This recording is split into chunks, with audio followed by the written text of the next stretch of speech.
What we are looking at here is Agastache foeniculum, also known as Anise Hyssop.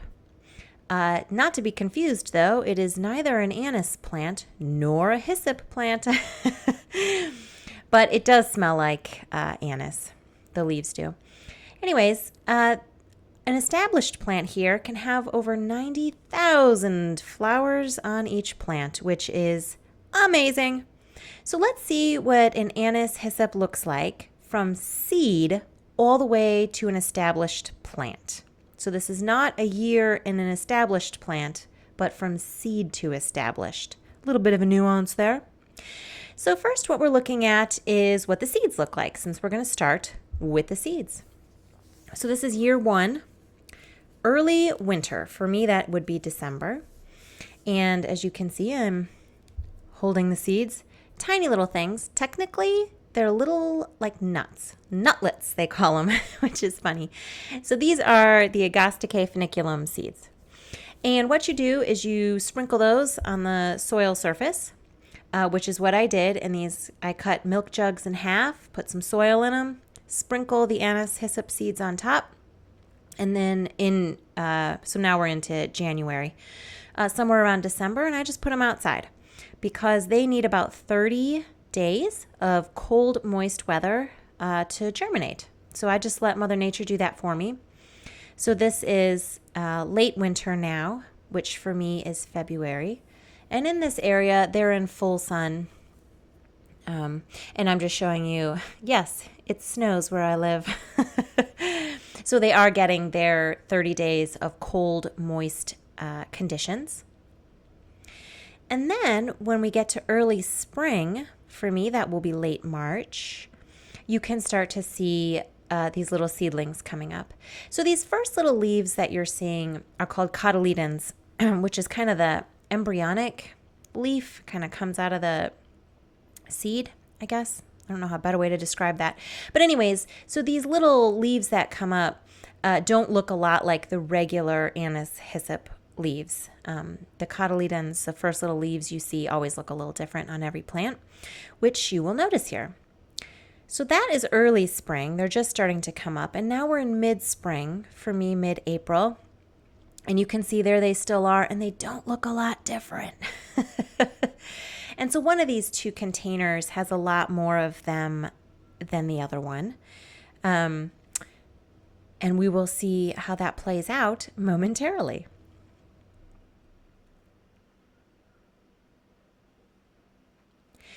Okay, so late April now, and you can see that beside those two cotyledons coming up now, we're starting to get more leaves.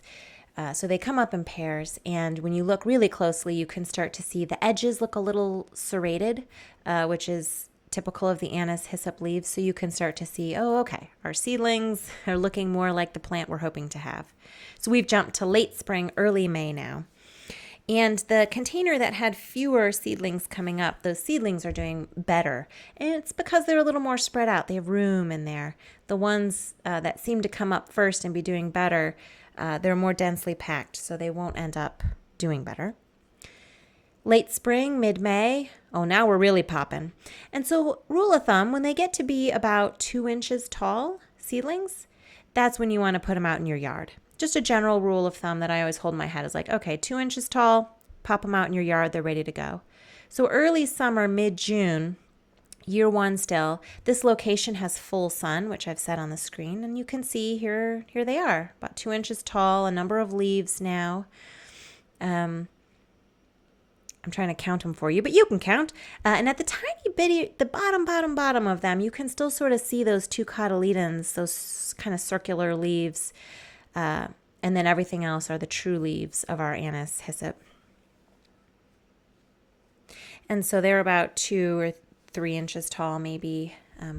I usually plant them not as soon as I should. I usually let them get a little too tall in those containers before I take them out, which has nothing to do with anything more than just general laziness.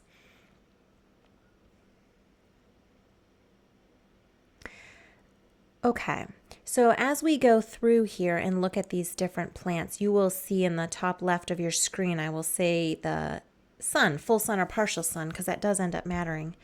So midsummer, mid-July now, and again, this is from seed, first year. You can see now we're getting to be about 9 to 12 inches tall. So in that last month, we've come up quite a lot. Singular stalks, and the leaves now really look like our Anise Hyssop leaves. They got the serrated edges, and the tops of the leaves always look a little bumpy to me, which is characteristic of things in the mint family. And Agastache foeniculum is in the mint family, so it makes sense that they look a little like mint leaves. So mid-July, 3 days after the last video, in this same full sun location, these just looked taller to me in 3 days, so I pulled out my camera again. You can see that bush behind them. That is going to disappear pretty soon. You'll notice. So this is a different one, planted at the same time, but these guys are real little. They're only like 6 inches tall maybe. Still a full sun location, and you could see it's hemmed in a little more by other plants. Some rabbits got to the top of these, and usually rabbits really do leave our Anise Hyssops alone. Hyssop. I say hyssop, I really do. But hyssop, usually the rabbits really do leave them alone, but they got that one plant, so you'll see what happens with that over time. And now here we are late summer, so mid-August. And you can see that these ones, also in full sun, are starting to put up what is going to be their little flowers spike, their flower spike. There we go. So now we're in late August, late summer, and now you're seeing this partial sun location that I have. The soil in this particular spot is a little more clay, meaning it does not drain as well. Anise Hyssop really likes well-draining soil. So you can see little flowers are starting here on these partial sun ones. But they will never get as tall or be as bushy or as amazing as the ones that are in full sun with well-drained soil. So these ones here in partial sun with less well-draining soil will do okay. They'll do fine, but they won't be as tall or bushy or amazing. So this one is a location you've seen before, but we pulled the bush out. There was a big bush there.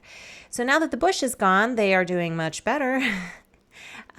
Late summer, late August, and those flower spikes on top, you can see that those are appearing and some of these blooms have opened. And so in our first year from seed, Anise Hyssop will make flowers. And they will even get a bit bushy here. I mean, this is probably 3 or 4 feet tall, this particular plant. So that's pretty great for our first year, right? So here's that partial sun spot again. And this looks relatively bushy, and this is probably 2 feet tall. Good flowers. So partial sun, not the best drained soil, and they're still doing okay. They are relatively hardy plants. Those flowers, I think I had said this, that each plant can have upwards of 90,000 flowers per plant, which is amazing, which is part of why they are so busy with pollinators. There's so many flowers, and they bloom for so long. Okay, so we're in early fall, mid-September. This is a full sun location, but this is the one that had gotten nipped by some rabbits, and it's kind of bushed out a little bit, right? And it's still only maybe a foot tall, 1.5 feet back there, not putting up any blooms, but it's still doing okay. And so this is in that full sun location that had the bush that we pulled out. This is mid-fall, late October. October, people. Look at this little bee. So pleased that there's still some flowers around in late October. And it has been, you can see that there's some dead leaves on the ground. I mean, it's been cold, leaves are gone from the trees, but here we are. Anise Hyssop is doing great. The bottom of the stems get kind of woody. That's very common in the mid to late season Anise Hyssops. And then as you saw, those leaves, boy, they've gotten a really robust green, and those flowers, even here, late October. This is the partial sunspot. The leaves are a very robust green, and those flowers, that purple is like, wah! Which is to say a deep purple. Now, some of the foliage here is starting to get a little yellow down at the bottom, you might notice. which is fair. I mean, it's mid-fall time now. But the Anise Hyssops, I mean, when they put up their flowers, they keep them going for a very long time, which is great for our pollinators to get some late season nectar and pollen. Anise Hyssop makes nectar and pollen both. So late fall, mid-November, people, we're thinking about Thanksgiving, and the Anise Hyssops are still like, hey, we're here, we got green leaves. So those brownish stalks, and the fact that it looks kind of bushy when it's all full of all the leaves, makes you maybe think this is maybe sort of a bush and it will come back in the same way next year, but it will not. It is not a true bush like we're used to thinking about it. All of this will die back, and next year new green growth will come out of the ground. So mid-January, midwinter, finally all the greenery is gone. And all those flower husks up there will contain those little nutlet seeds, which will feed a lot of birds, non-migratory birds too, the ones that hang around enjoy those seeds. And a lot of those seeds also drop. And so this is an Anise Hyssop plant, lasts about 3 years maybe. And so if you let the seeds fall, if you don't deadhead all of that and you let the seeds fall, new ones will keep coming up. So you will have a continuously thriving clump of Anise Hyssop. If you just let those seeds and stalks stay up. And so now we are moving into late January, midwinter.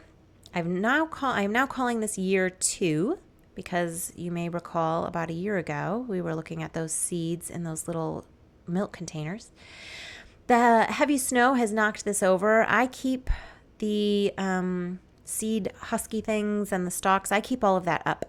I know that that provides seeds for birds, and I know that those stalks, those dead-looking stalks, can provide nesting sites for bees and other insects. So I keep stalks up as well. So early spring now, late March, and instead of those little cotyledons coming up from seed, we're not from seed anymore. Now this is coming up from roots that are in the ground. And you can see about 1 inch tall, there are little Anise Hyssops coming up. Hyssop. Say hyssop. That is the way it is pronounced. Okay. Same day, slightly different spot. That green flag helps me mark where they are, but that can also help you see how tall something is getting. So here they are. They're about 1/2 inch to 2 inches tall around all these rocks. So I kind of fiddle around in here a little bit, showing you all the different spots that they are coming up here in early spring. So Anise Hyssops do have a rhizome, but it's not a rhizome that makes it spread wildly around your yard. It's a rhizome that a few stalks will come up out of, but it's not a rhizome that takes over. Most of when you have a clump that's growing, that's mostly it just having its seeds fall on the ground and the seeds making new plants. Mid-spring, early April, I'm showing you the old stalk from before, but also our new plant. Maybe 3 or 4 inches tall now. Those green flags again, helping you out understand the sizing of what we're looking at. So mid-spring, mid-April for me, and now, let's say 9 to 12 inches tall. And again, those leaves are very characteristic. Can help you identify, this is either a mint or an Anise Hyssop. So this is that partial sunspot with that more clay soil. And mid-spring, mid-April still, while the last one is 9 to 12 inches, this is more like 4 or 5 inches tall. A lot are coming up. It's a little bush-like, but it's just coming up more slowly. It's a little less happy, let's be honest. So late spring, mid-May for me. And you can see down at the bottom, the stems are not woody-ish at all. They're still green, young and green. And here we are again, late spring, mid-May. Nice. The green on these leaves, so beautiful. Just photosynthesis going crazy in this full sun location. And so these second year Anise Hyssops are what I am calling established. That first year, they do put up blooms and they can get pretty bushy, but man, sometimes you think something's established and then the next year, nothing comes up. So I am reticent to call something established until I see it again. And so early summer now, early June, and these boys are getting quite tall, quite bush-like. They really do look like little bushes, right? And these are getting upwards now. What did I write down? 3 or 4 feet. So an Anise Hyssop can get anywhere from 2 to 5 feet tall, and that will depend on the soil. It likes well-drained soil, and a lot on the sun. In a partial sun location, I don't think you'll get more than 3 feet tall.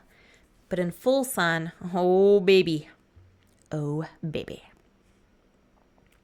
So still early summer, a couple weeks later. So these are about 4 or 5 feet tall at this point. They're leaning a little bit, but these are about 4 or 5 feet tall. I really did not expect them to get this tall, but here they are. And you can see that they're starting to get ready to put up their little flower spike and start to bloom. So the blooms from an established plant will start around June or early summer, whatever that means for where you live. Early summer is about when it will begin, and then those blooms can keep going for 1 or 2 months. They just keep going and going, and as some flowers are opening, others are closing and starting to make the seed, and so this opening and closing is what gets you this long bloom time. And I will also say that when these Anise Hyssop, when each individual little flower opens, the sugar in there, the amount of sugar is at a low, and then the amount of sugar gets bigger the longer that individual bloom is there.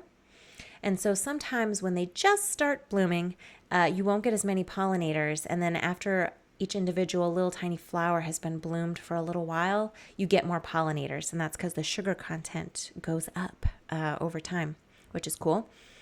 So this is that partial sun location. You can see some of these have a fungal infection on them. They're just, the soil doesn't drain as well here, and it's a little more shaded, so some of the plants end up with different little infections. They do okay. It does not kill the plant, but nothing looks as good and is as thriving as the full sun spots. And so early summer, late June here, a full sun spot, and you can see now, right, these little flowers are opening. Some have yet to open. And these different little flower spikes for Anise Hyssop has variable numbers of flowers that will come on there. So sometimes they're densely packed, other times they are not. That will depend on the plant, the location, and even which flower spike you're looking at. It's kind of variable. So midsummer now, early July, and I am fully prepared now to say that this is an established plant.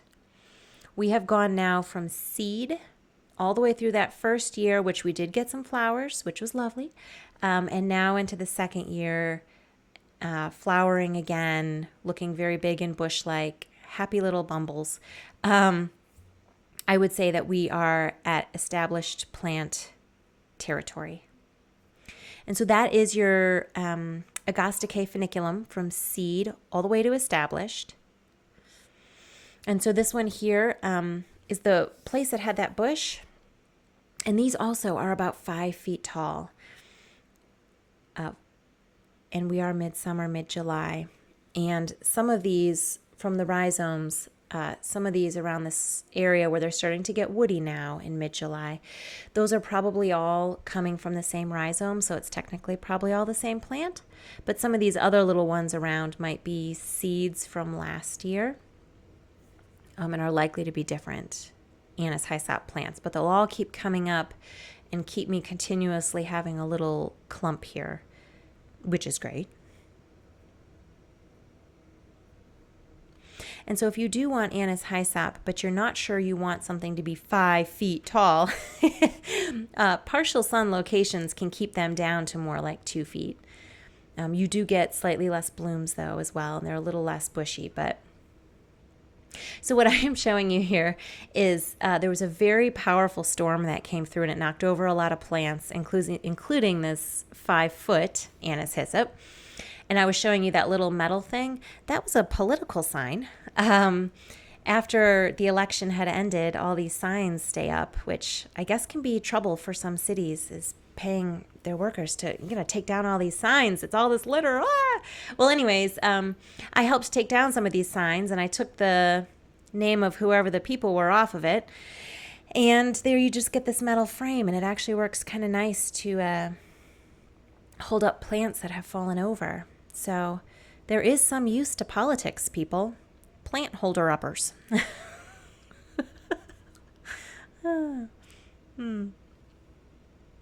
Okay, and so you can see some flowers there were open and some were already done and are starting to seed in there.